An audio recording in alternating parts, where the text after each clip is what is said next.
Hello students, आज शुरू करते हैं part 4 of the chapter socialism in Europe and the Russian revolution. ये पार्ट 4 है और टॉपिक भी फोर्थ है। व्हाट चेंज्ड आफ्टर अक्टूबर। अभी तक हमने पिछले वीडियो में फरवरी और अक्टूबर 1917 की रिवोल्यूशंस के बारे में पढ़ा। इन फरवरी revolution, Tsar Nicholas abdicated, and after that, in October Revolution, Bolsheviks controlled the government. अब जो गवर्नमेंट है वो किसकी आ चुकी थी? बोल्शेविक्स की। क्लियर? तो सबसे पहले शुरू करते हैं कि अक्टूबर के बाद में जब सोशलिस्ट या बोल्शेविक्स का कंट्रोल हो गया गवर्नमेंट पे और रसिया में जो पावर है it came into hands of Bolsheviks और सोशलिस्ट, तो उसके बाद कौन कौन से चेंजेस यहाँ पे देखने को मिले। तो सबसे पहले तो उनकी थिंकिंग क्या थी? बोल्शेविक्स जो थे वो प्राइवेट प्रॉपर्टी के फेवर में नहीं थे। It means they totally opposed to private property. किसी की पर्सनल प्रॉपर्टी या प्राइवेट प्रॉपर्टी नहीं होनी चाहिए, ऐसा वो सोचते थे। Most industry and banks were nationalise in November 1917। इससे पहले क्योंकि व्लादिमीर लेनिन ने 1917 अप्रैल में जो अप्रैल थीसिस दिया था उसमें भी एक प्रोविज़न था कि बैंक्स को नेशनलाइज्ड किया जाए। तो इस तरह से जैसे उनके हाथ में पावर आई तो उन्होंने नवंबर 1917 में बैंक्स को नेशनलाइज्ड कर दिया, यानी कि सारे के सारे बैंक्स अब गवर्नमेंट के अंडर में आ गए। This means that the government took over ownership and management of the banks. Land was declared social property and peasants were allowed to seize the land of the nobility. अब जो land nobility के under में थी वो peasants के पास आ गई और peasants अब उसको कल्टीवेट करके उस पर क्रॉपिंग कर सकते थे, लेकिन वो सोशल प्रॉपर्टी थी। लैंड अभी भी किसी की प्राइवेट प्रॉपर्टी नहीं थी, किसी पीजेंट की प्राइवेट या पर्सनल प्रॉपर्टी नहीं थी। In cities Bolsheviks enforce the partition of large houses according to family requirements. और शहरों में बड़े बड़े अपार्टमेंट्स को डिवाइड करके और फैमिली की रिक्वायरमेंट्स के अकॉर्डिंग उनको रिडिस्ट्रीब्यूट किया गया। They banned the use of the old titles of aristocracy. जो भी राजा महाराजा के टाइम पे जितने भी टाइटल्स या उपाधियाँ होती थी वो सब बंद कर दी। And to assert the change new uniforms were design for the army and officials. Change लाने के लिए नई तरह की यूनिफॉर्म्स ड्रेसेस को जो है सेलेक्ट किया गया और इसके लिए कंपटीशन, क्लॉथिंग कंपटीशन जो है ऑर्गेनाइज किया गया 1918 में, जिसके बाद सोवियत हैट जिसको ब्यूडिनोवा बोला जाता है उसको सेलेक्ट किया गया, चूज़ किया गया। जैसे आप इस फोटो में देख सकते हैं, दिस इज़ ब्यूडिनोवा, ये आप इसमें देख सकते हैं फोटो में। तो यहाँ तक आपको चेंजेस समझ में आ गए कौन कौन से चेंजेस जो है सोशलिस्ट या बोल्शेविक्स ने किए थे। बोल्शेविक पार्टी का नाम अब बदल चुका था, अब नाम जो है रशियन कम्युनिस्ट पार्टी हो गया। और नवंबर 1917 में एक और चेंज आपको यहाँ बताया जा रहा है। Bolsheviks conducted the elections to the constituent assembly. संविधान बनाने के लिए कॉन्स्टिट्यूएंट असेंबली की ज़रूरत थी और इसके लिए इलेक्शन करवाए गए नवंबर 1917 में। लेकिन इन इलेक्शंस में बोल्शेविक्स जो थे वो कोई बहुत ज़्यादा पावर गेन नहीं कर पाए। तो जनवरी 1918 the assembly rejected Bolsheviks measures and Lenin dismiss the assembly. तो इसके बाद में जो बोल्शेविक्स चाहते थे वो असेंबली ने मना कर दिया, इसलिए लेनिन ने असेंबली को डिसमिस कर दिया। He thought the old Russian Congress of Soviets was more democratic than an assembly elected in uncertain conditions. In March 1918, despite opposition by their political allies, Bolsheviks made peace with Germany at Brest-Litovsk. In the years that followed, the Bolsheviks became the only party to participate in the elections to all Russian Congress of Soviets, which became the parliament of the country. ये all Russian congress of soviets ये parliament बन गई आगे चल के, और रसिया में सिर्फ एक ही पार्टी बची और वो थी रशियन कम्युनिस्ट पार्टी या बोल्शेविक्स वाली पार्टी। इसके साथ साथ में कुछ चेंजेस, वन पार्टी सिस्टम ये बन चुका था। ट्रेड यूनियंस वर केप्ट अंडर पार्टी कंट्रोल, और जितने भी ट्रेड यूनियंस थी वो इसी पार्टी के कंट्रोल में आ गई। The secret police called Cheka first and later OGPU and NKVD punished those who criticized the Bolsheviks. इस तरह के जो फोर्सेस थी उनको स्पेशली ये इंस्ट्रक्शंस थी कि कोई भी सोशलिस्ट को अपोज करता है या बोल्शेविक्स को अपोज करता है तो उनको सिर्फ पनिशमेंट दी जाती थी। After October 1917 this led to experiments in the arts and architecture. But many became disillusioned because of the censorship the party encouraged, क्योंकि पार्टी ने सेंसरशिप भी लगा रखी थी। तो जैसे बोल्शेविक्स के हाथ में पावर आई, उन्होंने काफ़ी चेंजेस कर दिए। अभी तक हमने देखा 4.1 में हम पढ़ रहे हैं द सिविल वॉर। अब ये सिविल वॉर क्या होता है? सिविल वॉर का मतलब होता है किसी भी कंट्री में डिफरेंट ग्रुप्स के बीच में कॉन्फ्लिक्ट होना और फिर वो हो सकता है वॉयलेंट तक जा पहुंचता है, तो इसको हम सिविल वॉर कहते हैं, यानी कि गृह युद्ध, कि घर में ही आपस में लड़ाई होना, दैट इज सिविल वॉर। तो within the country the conflict is known as civil war. When the Bolsheviks order the land redistribution, क्योंकि लैंड रिडिस्ट्रीब्यूट कर दी गई थी शहरों में। जैसे हमने अभी पढ़ा कि जो अपार्टमेंट्स थे, बड़े बड़े घर थे, उनको डिवाइड कर दिया गया, फैमिली रिक्वायरमेंट्स के अकॉर्डिंग उनको डिस्ट्रीब्यूट कर दिया गया। तो the Russian army began to break up, soldiers, mostly peasants, wished to go home for the redistribution and deserted. Non-Bolshevik socialists, liberals and supporters of autocracy condemned the Bolshevik uprising. तो जो भी Bolsheviks ने steps उठाए थे उनको oppose किया गया। Their leaders moved to South Russia and organized troops to fight the Bolsheviks. अब जो बोल्शेविक्स थे वो कौन थे? रेड्स वर बोल्शेविक्स। तो इस तरह के जो लोग थे जो बोल्शेविक्स के अगेंस्ट थे, उन लोगों ने बोल्शेविक्स के अगेंस्ट जो है अपराइजिंग स्टार्ट कर दी। ड्यूरिंग 1918-1919 द ग्रीन्स कौन थे? सोशलिस्ट रिवोल्यूशनरीज थे। तो रेड्स हो गए बोल्शेविक्स, ग्रीन्स हो गए सोशलिस्ट रिवोल्यूशनरीज, और whites pro tsarist people controlled most of the Russian empire. They were backed by French, American, British and Japanese troops. All those forces who are worried at the growth of socialism in Russia, as these troops and the Bolsheviks fought a civil war. Looting, banditry and famine became common. So this was another impact of this civil war. तो आपस में इनके बीच में टकराव हुआ। Supporters of private property among whites कौन थे? जो प्राइवेट प्रॉपर्टी को सपोर्ट कर रहे थे, प्रोजारिस्ट, जैसे हमने अभी पढ़ा। Took harsh steps with peasants who had seized land. तो क्योंकि ये नोबिलिटी पीपल थे, इसलिए उन्होंने जिन पीजेंट्स ने लैंड को सीज कर लिया उनके साथ में इन्होंने बड़ा बुरा बर्ताव किया। Such actions led to the loss of popular support for the non Bolsheviks. इस तरह से जो बोल्शेविक्स को अपोज करने वाले थे उनकी पॉपुलैरिटी कम हुई और लोग उनके अगेंस्ट हो गए। तो by January 1920 the Bolsheviks controlled most of the former Russian empire. They succeeded due to cooperation with non Russian nationalities and Muslim jadidist. जैसे हमने डिस्कस किया, जेडिडिस्ट होते हैं Muslim reformers in Russia. Cooperation did not work where Russian colonists themselves turn Bolshevik. जैसे कई जगह पे Bolsheviks का भी अपोज हुआ। किस वजह से हुआ? जैसे यहाँ एक एग्जाम्पल देखते हैं, खीवा, ये सेंट्रल एशिया में है।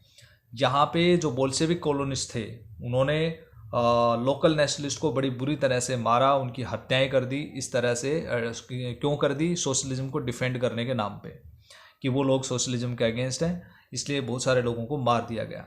तो इस तरह से बोल्शेविक्स को अनपॉपुलरिटी का सामना भी करना पड़ा था। Partly to remedy this, most non-Russian nationalities were given political autonomy in the Soviet Union, USSR. Soviet union बन चुका था दिसंबर 1922 में, ये भी आप याद रखेंगे।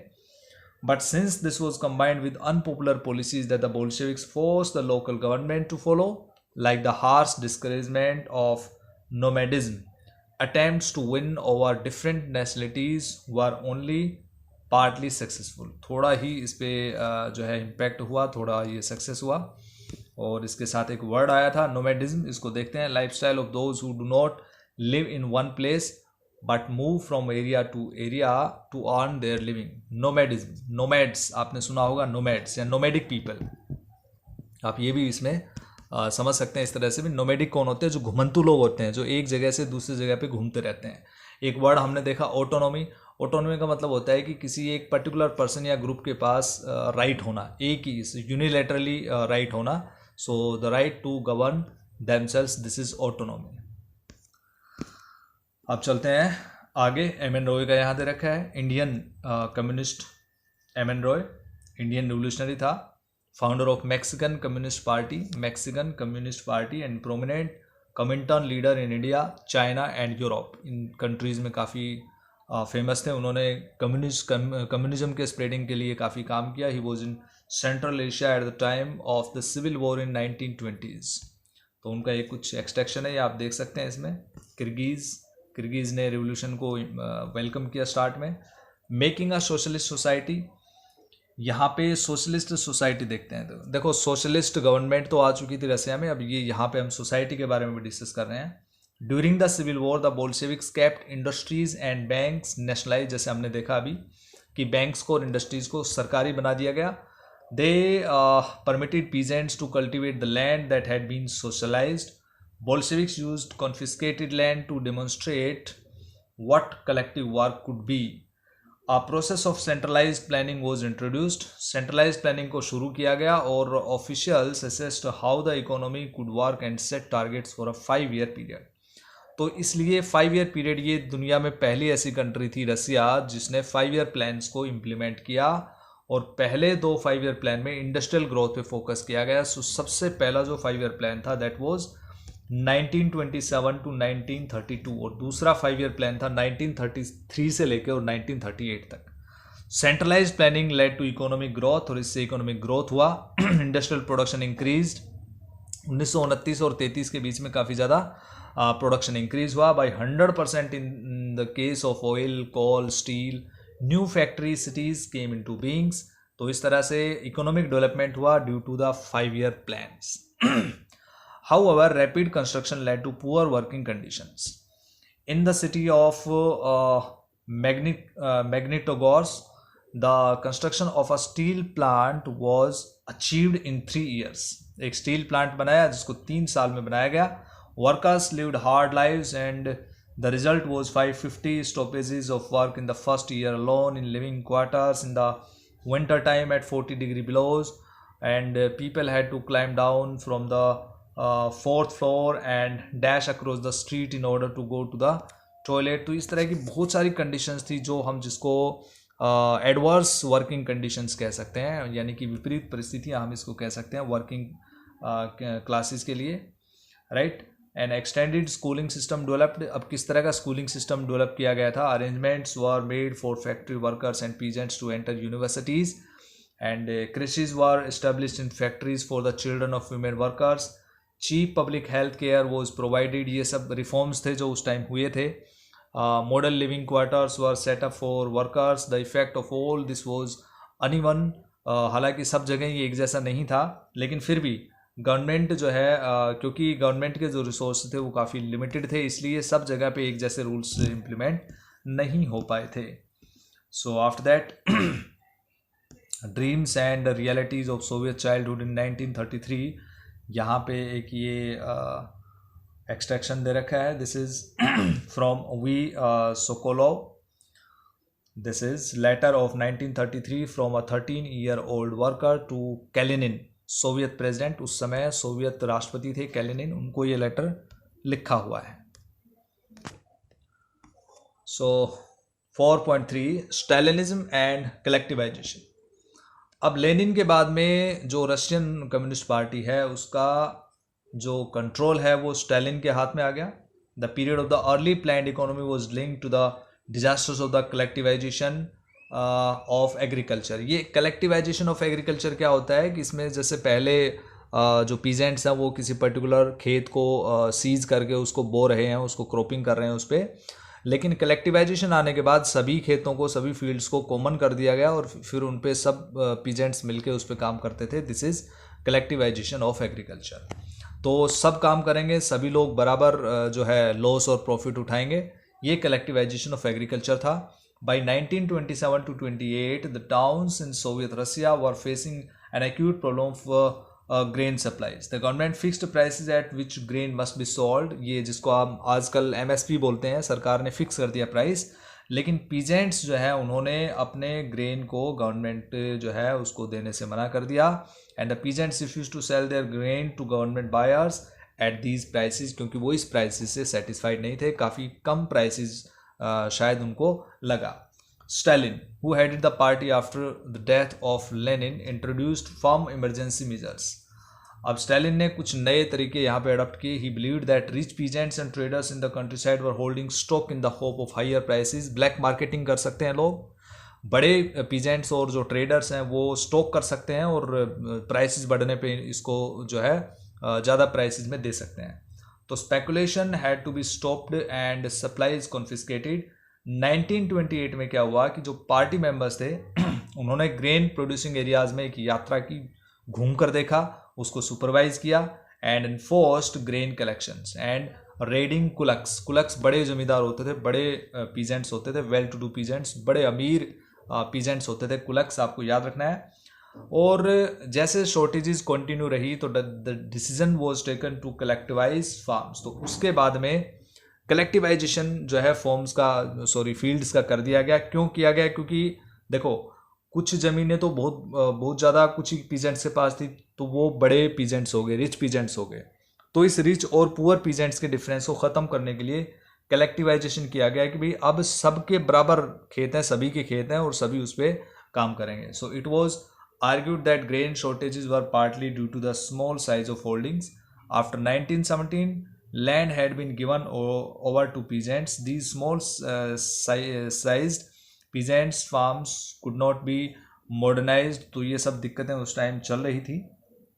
To develop modern farms and run them along industrial lines with machinery, it was necessary to eliminate kulaks. क्योंकि इन सब के लिए अगर आप खेतों को और एग्रीकल्चर या इंडस्ट्रियल डेवलपमेंट चाहते हैं तो आपको क्या करना पड़ेगा, जो रिच पीजेंट्स हैं उनको आपने हटाना पड़ेगा, एलिमिनेट करना पड़ेगा कुलक्स को. Take away land from peasants and establish state controlled large farms. और इस तरह से जब ये सारे बड़े बड़े खेत गवर्नमेंट के अंडर में आ गए तो इसको कलेक्टिवाइजेशन का नाम दिया गया. So what followed was Stalin's collectivization program. From 1929, the party forced all peasants to cultivate in collective farms. Collective farms को कोलखोज कहा जाता था, ये भी आप याद रखें. कोलखोज वर द collective farms. यहाँ से क्वेश्चन भी बनता है. The bulk of land and implements were transferred to the ownership of collective farms. Peasants worked on the land and the kolkhoz profit was shared. यानी कि जो बड़े खेतों में बड़े collective farms जो होते थे उन पे जो भी लॉस या प्रॉफिट होता था तो वो पीजेंट्स में शेयर किया जाता था. एंडेज peasants resisted the authorities and destroyed their livestock. Between 1929 and 1931, ये उस टाइम की बात है जब पूरी दुनिया में ग्रेट डिप्रेशन था, लेकिन रसिया पे इसका इम्पैक्ट नहीं आ रहा था क्योंकि रसिया में एक अलग ही सिस्टम था. The number of cattle fail by 1/3. लेकिन यहाँ पशुओं की संख्या काफ़ी कम हो गई थी क्योंकि पीजेंट्स जो गुस्से में थे, पीजेंट्स उन्होंने अपने ही लाइव स्टॉक को नुकसान पहुँचाया. Those who registered collectivization were severely punished. लेकिन बाद में उनको काफ़ी पुनिश किया गया जो भी कलेक्टिवाइजेशन के अगेंस्ट थे. बहुत सारे लोगों को तो वहाँ से ज़बरदस्ती निकाल दिया गया और कईयों को कंट्री से भी निकाल दिया, एग्जाइल कर दिया. As the registered collectivisation, peasants argued that they were not rich. क्यों विरोध कर रहे थे? कि वो कह रहे थे कि हम रिच नहीं हैं. They were not against socialism, socialism के अगेंस्ट नहीं है. They merely did not want to work in collective farms for a variety of reasons. Stalin's government allowed some independent cultivation but treated such as cultivators unsympathetically. कुछ लोगों को ऐसा करने के लिए फ्रीडम दी गई, लेकिन उनके साथ में अच्छा ट्रीटमेंट उस टाइम नहीं किया जाता था. In spite of collectivization, production did not increase immediately. अब अचानक तो प्रोडक्शन बढ़ा नहीं, भले ही कलेक्टिवाइजेशन हो गया हो. So in fact the bad harvest of 1930 to 33, अब ये इन सालों में फसलें काफ़ी ख़राब हो गई और काफ़ी कम हुई. To one of most devastating famines, अकाल पड़े. और in Soviet history when over 4 million died. और इस तरह की सिचुएशन में 4 मिलियन लोग उस समय मर गए थे. Clear? So this was official view. You can see here the opposition to collectivisation and government response. Many within the party criticized the confusion in industrial production under the planned economy and the consequences of collectivization. बहुत सारे लोग थे जो communist party के या socialist होते हुए भी कलेक्टिवाइजेशन के अगेंस्ट हो गए. Stalin and his sympathisers charge these critics with conspiracy against socialism.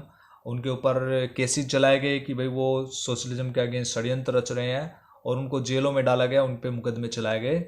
Accusations were made throughout the country and by 1939 over 2 million were in prisons or labor camps, लगभग 2 million के आसपास लोगों को जेल में डाल दिया या फिर लेबर कैंप्स में उनको डाल दिया गया।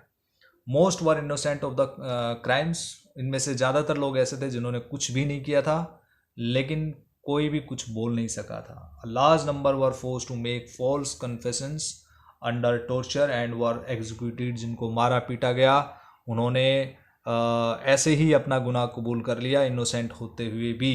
Several among them were talented professionals, उनमें से बहुत सारे तो काफ़ी टैलेंटेड लोग भी थे। So this was Stalinism and collectivisation. अब चलते हैं लास्ट टॉपिक पे, the global influence of Russian revolution and the USSR. दुनिया पे इसका क्या इम्पैक्ट पड़ा ये हम देखते हैं। इसमें सबसे इम्पोर्टेंट चीज़ ये आती है कि बोल्शेविक्स ने जैसे कंट्रोल किया तो रसिया एक कम्युनिस्ट कंट्री बन गया, सोशलिस्ट कंट्री बन गया। तो यूरोप में कई सारी कंट्रीज़ ने सोशलिज्म को अडॉप्ट किया और ख़ासकर ईस्टर्न यूरोप की जो कंट्रीज़ थी वो इसके कंट्रोल में आ गई थी। तो the Bolsheviks encouraged colonial people to follow their experiment, and many known Russians from outside the USSR participated in the Conference of the Peoples of the East 1920, and the Bolsheviks founded Comintern. Comintern था international union of pro Bolshevik socialist party. In parties का एक group था, कोमिंटर्न इसको बोला गया, जिसमें M N Roy भी इसके एक मेंबर रहे थे। Some received education in the USSR communist university of the workers of the East. By the time of outbreak of the Second World War, the USSR had given socialism a global face and world stature. इसका मतलब ये हुआ कि second world war तक आते आते USSR जो 1922 में बना था उसने पूरी दुनिया में कम्युनिज्म को फैला दिया और सोशलिज्म को एक आइडेंटिफिकेशन मिला। In the world socialist movement too, it was recognized that all was not well in the Soviet Union. Soviet union बाहर से देखने में बड़ा अच्छा लग रहा था कि यूएसएसआर में काफ़ी इम्प्रूवमेंट हुआ है और वहाँ की इकोनॉमिक जो डेवलपमेंट है वो वहाँ पे हुआ है और ग्रेट डिप्रेशन का इस पर बहुत ज़्यादा इम्पैक्ट नहीं पड़ा। Right, a backward country had become a great power, it's industries agriculture had developed and the poor were being fade, but it had denied the essential freedoms to its citizens and carried out its developmental projects through repressive policies। जैसे हमने अभी पढ़ा कि collectivisation जो है वो उससे peasants खुश नहीं थे, लेकिन फिर भी उसको इम्प्लीमेंट किया गया। कलेक्टिव फार्म्स बनाए गए जबकि लोग नहीं चाहते थे, उसके बावजूद भी बनाए गए। So by the end of the 20th century, the international reputation of the USSR as a socialist country had declined, though it was recognized that socialist ideals still enjoyed respect among its people। तो धीरे धीरे इसकी popularity में कमी ज़रूर आई, but in each country the ideas of socialism were rethought in a variety of different ways. अलग अलग तरीके से उनको इम्प्लीमेंट करने की कोशिश हुई। Writing about the Russian revolution in India, India में भी रशियन रिवोल्यूशन के बारे में काफ़ी कुछ लिखा गया।